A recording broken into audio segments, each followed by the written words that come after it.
Hi hello எல்லாருக்கும் வணக்கம். Welcome to Sasichitha lifestyle. இன்றைக்கி நம்ம என்ன ரெசிபி செய்ய போகிறோம்னா வெண்ணிலா கப் கேக் செய்ய போகிறோம். அது சிம்பிளான ரெசிபி தாங்க. அது எப்படி செய்யலான்னு வாங்க பார்க்கலாம். இதுக்கு ஃபஸ்ட்டு வந்து 2 முட்டை எடுத்துக்கலாம். 2 முட்டையை வந்து உடச்சி உள்ள ஊற்றிக்கலாம். அதுக்கப்புறம் 1/2 கப் சர்க்கரை, 1/4 ஸ்பூன் அளவு வந்து உப்பு போட்டுக்கலாம். இது மூணுத்தையுமே ஆட் பண்ணிவிட்டு ஒரு பீட்டர் வச்சு நல்லா பீட் பண்ணி எடுத்துக்கலாம். இது நம்ம பீட்டர் வச்சு தான் பண்ணோம், இல்லை விஸ்கு இருந்தால் விஸ்கு வச்சு கூட நம்ம கையில் பண்ணிடலாம். ஆனால் விஸ்கு வச்சு பண்ணால் கொஞ்சம் நேரம் ஆகும். இது ஒரு 2 நிமிஷமாவது நம்ம பீட்டர் வச்சு இந்த மாதிரி ஃபோமிங் கன்சிஸ்டன்சி வந்தோடனே நம்ம ஸ்டாப் பண்ணிடலாம். அதுக்கப்புறம் வந்து 1/4 கப்பு எண்ணெய், ரீஃபைண்ட் ஆயில் தான், இதை ஆட் பண்ணிவிட்டு 1 ஸ்பூன் வெண்ணிலா எசன்ஸ், திரும்பவும் நம்ம பீட்டர் வச்சு ஒரு 2 நிமிஷம் நல்லா பீட் பண்ணி எடுக்கணும். நல்லா ஃபோமிங் கன்சிஸ்டன்சியில் வரணும். அப்புறம் அந்த சர்க்கரை எல்லாமே நல்லா மெல்ட் ஆகிடும். 1 கப் அளவு மைதா எடுத்துக்கலாம். மைதாவை ஆட் பண்ணிவிட்டு 1 ஸ்பூன் பேக்கிங் பவுடர், அதுக்கப்புறம் வந்து 1/4 ஸ்பூன் பேக்கிங் சோடா, மூணுத்தையுமே நல்லா ஆட் பண்ணிவிட்டு ஒரு ஜல்லடையில் போட்டு நல்லா ஜலிச்சுக்கோங்க. ஏன்னா எந்த பேக்கிங் ஐட்டம் செஞ்சாலும் நம்ம ஜலிச்சு பண்ணால் தான் நல்லாயிருக்கும். இது நல்லா வந்து ஒரு ஸ்பேச்சுலா வச்சு நல்லா மிக்ஸ் பண்ணிவிடுங்க. ரொம்ப மிக்ஸ் பண்ணக்கூடாது. நல்லா ஸ்லோவாக வந்து ஒரு கட் அண்ட் ஃபோல்டர் மெத்தடில் இதை வந்து மிக்ஸ் பண்ணி எடுக்கணும். அதுக்கப்புறம் இது கூட வந்து ஒரு 1/4 கப் அளவு பால், இது காய்ச்சி ஆற வச்ச பால், இதையும் ஆட் பண்ணிவிட்டு ஸ்லோவாக நல்லா மிக்ஸ் பண்ணி எடுங்க. இந்த மெத்தடில் நீங்கள் செஞ்சீங்கன்னா நல்லா ஸ்பாஞ்சியாக வரும். பார்த்திங்களா, பேட்டர் வந்து இந்த கன்சிஸ்டன்சியில் தான் இருக்கணும். கரெக்டாக இருக்குது. இப்போ நம்ம வந்து மஃபின் ட்ரேயில் மாற்றிக்கலாம். இதுக்கு என்கிட்ட வந்து லைனர் இல்லை, மஃபின் லைனர் இல்லை. ஸோ நான் கப் கேக்கு வந்து ஜஸ்ட் அது மேலே ஆயில் ஸ்ப்ரே பண்ணிவிட்டு அதுக்கப்புறம் தான் நான் பேட்டர் ஆட் பண்ணுறேன். ஒரு சின்ன குழிக்கரண்டி எடுத்துக்கோங்க. அதில் வந்து இந்த பேட்டரை எடுத்து ஃபுல்லாக எல்லாத்துலேயும் வந்து ஆட் பண்ணிக்கோங்க. 3/4 தான் போடணும், ஃபுல்லாக போடாதீங்க. ஃபுல்லாக போட்டால் ரொம்ப உப்பி வந்துடும்.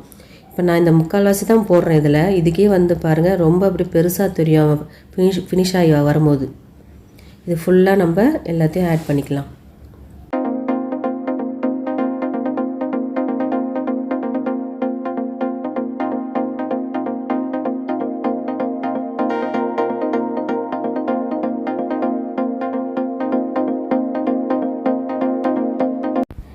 இப்போ வந்து இது எல்லாத்தையும் அப்படியே டேப் பண்ணி விடுங்க. ஏன்னா நம்ம அப்படியே ஊற்றிட்டு உள்ளே வச்சிட்டோன்னா அந்த ஏர் பபிள்ஸ்லாம் வந்து உள்ளே ஃபார்ம் ஆகிடும். ஸோ அதனால் இப்போ டேப் பண்ணி வச்சிங்கன்னா நல்லாயிருக்கும். அதுக்கப்புறம் வந்து இது அப்படியே நீங்கள் ப்ளெயினாகவே வைக்கலாம். நான் வந்து இதில் வந்து சாக்கோ சிப்ஸ் இருக்கு இல்லையா, அது வந்து ஆட் பண்ணுறேன். நீங்கள் ஸ்ப்ரிங்கிள்ஸ் ஆட் பண்ணலாம். இல்லை பேட்டர் போட்டு நீங்கள் மிக்ஸ் பண்ணிங்களே, அதில் வந்து நீங்கள் இந்த டூட்டி ஃப்ரூட்டி இருக்கு இல்லையா, அதை கூட மிக்ஸ் பண்ணி நீங்கள் செய்யலாம். நம்மளோட இமேஜினேஷன் தான், எப்படி செய்யணுமோ செய்யலாம். அதுக்கப்புறம் வந்து நான் இந்த ஏஷியஸ் வந்து ஆட் பண்ணுறேன். அதுவும் சாப்பிடும் போது ஒரு சாக்லேட் ஃப்ளேவர் இருக்கும், நல்லாயிருக்கும் சாப்பிடும் போது. அதனால் உங்களுக்கு எது விருப்பமோ நீங்கள் அதை ஆட் பண்ணி நீங்கள் செய்யலாம். இப்போ அடுத்து வந்து நான் ஓடிஜியை வந்து ஒரு 10 மினிட்ஸ் ப்ரீ ஹீட் பண்ணி ஏற்கனவே வச்சுட்டேன். இப்போ வந்து நான் அந்த கப் கேக்கை வந்து உள்ளே வச்சிடலாம்.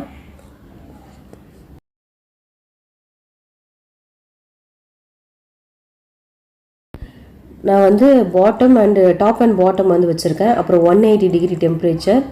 நெக்ஸ்ட் வந்து 20 மினிட்ஸ் வச்சுருக்கேன். ஃபஸ்ட்டு நான் இது ஃபஸ்ட் டைம் நான் பண்ணுறதுனால 20 மினிட்ஸ் வச்சுருக்கேன். எப்படி என்னன்னு அதுக்கப்புறம் நான் உங்களுக்கு சொல்கிறேன் நான் எத்தனை மினிட்ஸில் குக் ஆகுதுன்னு. இது பார்த்திங்களா, நம்ம 3/4 தான் நான் ஊற்றணும். அதில் அப்படியே மேலே பாருங்கள் எலும்பி எப்படி வருது, உப்பி வருது, தெரியுதுங்களா? இன்னும் போக போக பார்த்தா இன்னும் அப்படியே ரொம்ப பஃபியாக வந்துடும். ஸோ அதனால் நான் இன்னும் கூட கம்மியாக ஊற்றிருக்கலாம். ஒரு அரைவாசி ஊற்றிருந்தா கரெக்டாக இருந்திருக்கு. இப்போ பார்த்தீங்களா 5 மினிட்ஸ் தான் ஆயிருக்கு. 5 மினிட்ஸில் எவ்வளோ பெருசாக அப்படி தெரியுது பார்த்தீங்களா இந்த கப் கேக்கு.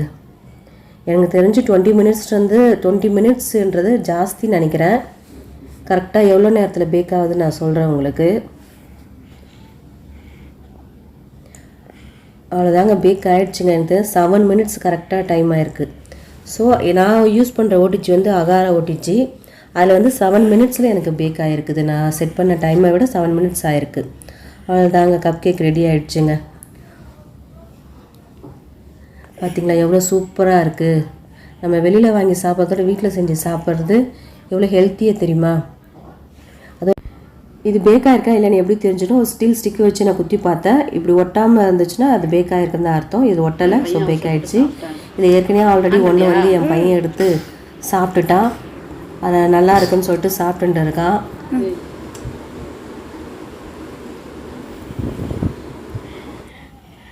அவ்வளோதாங்க. இது வந்து ஆறின பிறகு நீங்கள் எடுக்கலாம். ஹாட்டாகவே இருக்கும் போதே எடுத்து சாப்பிட்ல, ஒன்றும் தப்பு இல்லை. பாருங்க நான் எப்படி எடுத்து காமிக்கிறேன். ஒரு கத்தியை வச்சு தான் நான் எடுக்கிறேன். இது நான்ஸ்டிக் ட்ரே தான், ஸோ அதனால் ஒட்டாமல் தான் வரும். பாருங்கள் எவ்வளோ ஸ்பாஞ்சியாக இருக்குது. அவ்வளோதாங்க, கப் கேக் வந்து ரொம்ப சிம்பிள் தான். நீங்கள் வீட்லேயே செஞ்சு பார்க்கலாம். பார்த்தீங்களா எவ்வளோ சூப்பராக ரெடி ஆகிடுச்சு. நான் தான் இந்த கப் கேக் செஞ்சேனான்னு எனக்கே டவுட்டாக இருக்குங்க. நீங்கள் டவுட் படாதீங்க, நான் தான் செஞ்சேன். இதை வந்து அகரா ஓடிஜியில் செஞ்சேன். ஏற்கனவே அன்பாக்சிங் வீடியோ வந்து நான் போட்டிருக்கேன். அதோட லிங்க் வந்து டிஸ்கிரிப்ஷனில் தரேன், பார்த்துக்கோங்க. இந்த சேனல் உங்களுக்கு பிடிச்சிருந்தா சசிச்சிதா லைஃப் ஸ்டைலுக்கு சப்ஸ்கிரைப் பண்ணுங்கள். பெல் பட்டனை தட்டி விட்டுருங்க. லைக் பண்ணுங்கள், ஷேர் பண்ணுங்கள், கமெண்ட் பண்ணுங்கள்.